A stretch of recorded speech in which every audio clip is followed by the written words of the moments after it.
Praise the lord. ದೇವರ ಪರಿಶುದ್ಧ ನಾಮಕ್ಕೆ ಸ್ತೋತ್ರವಾಗಲಿ. ಕರ್ತನಲ್ಲಿ ಪ್ರಿಯ ದೇವ ಜನರೇ, ಯೇಸು ಕ್ರಿಸ್ತನ ನಾಮದಲ್ಲಿ ಎಲ್ಲರಿಗೂ ವಂದನೆಗಳನ್ನು ತಿಳಿಸೋಣ. ನೀವೆಲ್ಲರೂ ಚೆನ್ನಾಗಿದ್ದರೆಂಬುದಾಗಿ ನಾನು ನೆನೆಸೋಣಾಗಿ. ರೆಂಟು ಕ್ರೈಸ್ಟಲ್ ಮಿನಿಸ್ಟ್ರಿಯಲ್ಲಿ ಬರುವಂತಹ ಆತ್ಮಿಕ ಸಂದೇಶಗಳನ್ನು ನೀವು ಕೇಳ್ತಾ ಇದ್ದೀರೆಂಬುದಾಗಿ ನೆನೆಸೋಣಾಗಿ. ನಿಮ್ಮೆಲ್ಲರ ಪ್ರೀತಿಯಿಂದ ತುಂಬ ಅದ್ಭುತವಾಗಿ ಸೇವೆ ನಡೀತಾ ಇದೆ.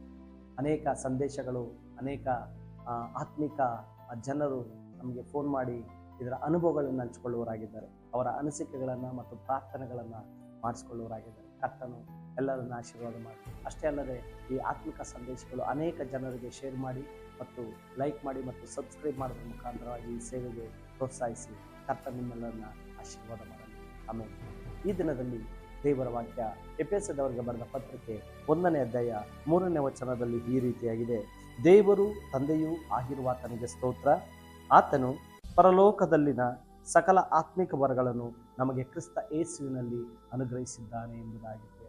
ನಮಗೆ ಸಕಲ ಆತ್ಮಿಕ ವರಗಳು, ನಮ್ಗೆ ಯಾವ್ಯಾವ ವರಗಳು ಬೇಕು, ಯಾವ್ಯಾವ ಆಶೀರ್ವಾದಗಳು ಬೇಕು, ಆತನು ನಮಗೆ ಆಲ್ರೆಡಿ ರಿಲೀಸ್ ಮಾಡಿಬಿಟ್ಟಿದ್ದಾರೆ. ನಾವು ಅದನ್ನು ಹೊಂದ್ಕೊಳ್ತಾ ಇಲ್ಲ ಅಷ್ಟೇ.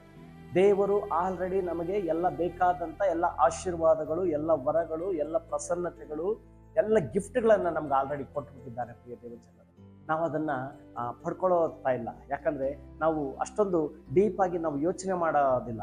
ಯಾಕಂದರೆ ನಾವು ಮಿರಾಕಲ್ಗಳನ್ನ ನಾವು ಎದುರು ನೋಡ್ತಾ ಇರ್ತೀವಿ. ಮಿರಾಕಲ್ಸ್ ಮೀನ್ಸ್ ಅದ್ಭುತಗಳನ್ನು ನಾವು ಎದುರು ನೋಡ್ತಾ ಇರ್ತೀವಿ. ಅಲ್ಲಿ ಉಶ್ ಅಂದಿದ ತಕ್ಷಣ ಇಲ್ಲಿ ಇದಾಗಬೇಕೇನೋ ಒಂದು ಕ್ರಿಯೇಟ್ ಆಗಬೇಕು, ಆ ರೀತಿಯಲ್ಲಿ ನಾವು ಯೋಚನೆ ಮಾಡ್ತಾ ಇರ್ತೀವಿ. ಹಾಗಲ್ಲ. ಒಂದು ಮಗು ಹುಟ್ಟಬೇಕಾದ್ರೂ 9 ತಿಂಗಳು ಕಾಯಬೇಕು. ಅಥವಾ ನಾವು ಏನೇ ಒಂದು ಗುಣ ಹೊಂದಬೇಕಾದ್ರೆ ನಮಗೇನು ಆ ಕಾಯಿಲೆಯಿಂದ ವಾಸಿ ಆದಾಗ ಮಾತ್ರ ನಾವು ಗುಣ ಹೊಂದುತ್ತೀವಿ. ಪ್ರತಿಯೊಂದಕ್ಕೂ ಒಂದೊಂದು ಸಮಯ ಇದೆ. ಪ್ರಸಂಗಿ ಪುಸ್ತಕದಲ್ಲಿ ನಾವು ನೋಡ್ತೀವಿ, ಪ್ರತಿಯೊಂದಕ್ಕೂ ಒಂದೊಂದು ಸಮಯ ಉಂಟು, ಪ್ರತಿಯೊಂದಕ್ಕೂ ಒಂದೊಂದು ಸಮಯ ಉಂಟು ಎಂಬುದಾಗಿ. ಆ ಸಮಯ, ಹುಟ್ಟುವ ಸಮಯ, ನೆಡುವ ಸಮಯ, ಕೀಳುವ ಸಮಯ, ಹೀಗೆ ಅನೇಕ ಸಮಯಗಳು ದೇವರು ಒದಗಿಸಿಕೊಟ್ಟಿದ್ದಾನೆ. ಹಾಗಾಗಿ ಇಲ್ಲಿ ವಾಕ್ಯದಲ್ಲಿ ನೋಡುವಾಗ ಸಕಲ ಆತ್ಮಿಕ ವರಗಳು ನಮಗಾಗಿ ನಿಮಗಾಗಿ ಆಲ್ರೆಡಿ ಡಿಕ್ಲೇರ್ ಮಾಡಿದ್ದಾರೆ. ಅದನ್ನು ಹೊಂದಿಕೊಳ್ಳುವಂಥದ್ದು, ಪಡ್ಕೊಳ್ಳುವಂಥದ್ದು ನಮ್ಮ ನಿಮ್ಮ ಜವಾಬ್ದಾರಿ. ಪ್ರಿಯ ದೇವಜನರೇ, ನಾವು ಬರೀ ಕೇಳಿಸ್ಕೊಟ್ರೆ ಸಾಲದು.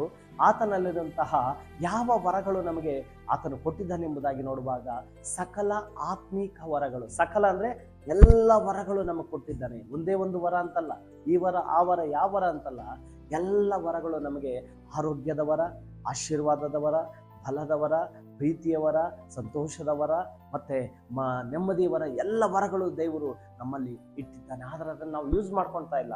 ನನ್ನಲ್ಲಿ ಏನೂ ಆಗಲ್ಲ, ನನ್ನ ಕೈಲಿ ಏನೂ ಆಗಲ್ಲ, ನನ್ನ ಕೈಲಿ ಆಗೋದಿಲ್ಲ ಎಂಬುದಾಗಿ ನಾವು ಕೆಲವೊಂದು ಸಾರಿ ಸೋತು ಕುತ್ಕೊಂಡ್ಬಿಡ್ತೀನಿ.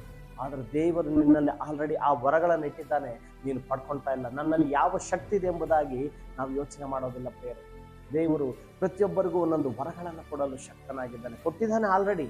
ನಾವು ಅದನ್ನು ಯೂಸ್ ಮಾಡ್ಕೊಳ್ತಲ್ಲ. ಆದರೆ ಸಕಲ ಆತ್ಮಿಕ ವರಗಳನ್ನು ದಯಪಾಲಿಸಿದ್ದಾನೆ, ಅದನ್ನು ನಾವು ಹೊಂದಿಕೊಳ್ಳಬೇಕು. ನಮಗೆ ಗುಣಪಡಿಸುವಂತಹ ವರ ದೇವರು ಕೊಟ್ಟಿದ್ದಾನೆ, ಬುದ್ಧಿ ಹೇಳುವಂಥ ವರ ಕೊಟ್ಟಿದ್ದಾನೆ, ಮತ್ತು ಅನೇಕ ಜನಗಳನ್ನು, ಹಾಳಾಗುತ್ತಿರುವಂತಹ ಜನಗಳನ್ನು ಒಳ್ಳೆ ದಾರಿಗೆ ತರುವಂತಹ ವರ ನಮಗೆ ದಯಪಾಲಿಸಿದ್ದಾನೆ. ಕೆಟ್ಟು ಹೋದಂತಹ ಕುಟುಂಬಗಳನ್ನು ಕಟ್ಟುವಂತಹ ವರ ನಮಗೆ ದಯಪಾಲಿಸಿದ್ದಾನೆ. ಅನೇಕ ಗಂಡ ಹೆಂಡತಿಯ ಸಮಸ್ಯೆಯಲ್ಲಿರುವಂಥವ್ರಿಗೆ ಅವರನ್ನು ಒಂದು ಮಾಡುವಂತಹ ವರ ನಮಗೆ ದಯಪಾಲಿಸಿದ್ದಾನೆ. ಆದರೆ ನಾವೇನು ಮಾಡ್ತೀರಿ?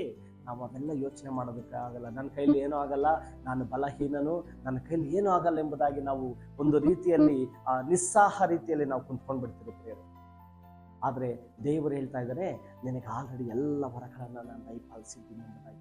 ಬರೀ ವರಗಳಲ್ಲ, ಸಕಲ ಆತ್ಮಿಕ ವರಗಳು. ಹೌದು, ಕ್ರಿಸ್ತ ಯೇಸುವಿನಲ್ಲಿ ದಯಪಾಲಿಸಿದ್ದಾನೆ. ಯಾರ್ಯಾರು ದೇವರನ್ನು ನಂಬಿದ್ದಾರೆ, ಕ್ರಿಸ್ತನನ್ನು ನಂಬಿದ್ದಾರೆ, ಕರ್ತನ ಮೇಲೆ ನಂಬಿಕೆ ಇಟ್ಟಿದ್ದಾರೋ ಅವರಿಗೆ ದೇವರ ಮಕ್ಕಳಾಗುವಂಥ ಅಧಿಕಾರ ಕೊಡುತ್ತೇನೆ ಎಂಬುದಾಗಿ ಹೇಳಿದಂಥ ದೇವರು ಅವರೆಲ್ಲರಿಗೂ ಸಹ ಈ ರೀತಿಯ ವರಗಳು ಇದ್ದಾವೆ. ಅದನ್ನು ನಾವು ಪಡ್ಕೊಳ್ಬೇಕು, ನಾವು ಯೂಸ್ ಮಾಡ್ಕೊಳ್ಬೇಕು. ಪ್ರಾರ್ಥನೆ ಮಾಡುವಂಥ ವರ ನಿನ್ನಲ್ಲಿದೆ, ನೀನು ಪ್ರಾರ್ಥನೆ ಮಾಡು. ಗುಣಪಡಿಸುವಂಥ ವರ ನಿನ್ನಲ್ಲಿದ್ದರೆ ನೀನು ಗುಣಪಡಿಸು. ಅಥವಾ ಬುದ್ಧಿ ಹೇಳುವಂಥ ವರ ನಿನ್ನಲ್ಲಿದ್ದರೆ ನೀನು ಇನ್ನೊಬ್ಬರಿಗೆ ಬುದ್ಧಿ ಹೇಳು.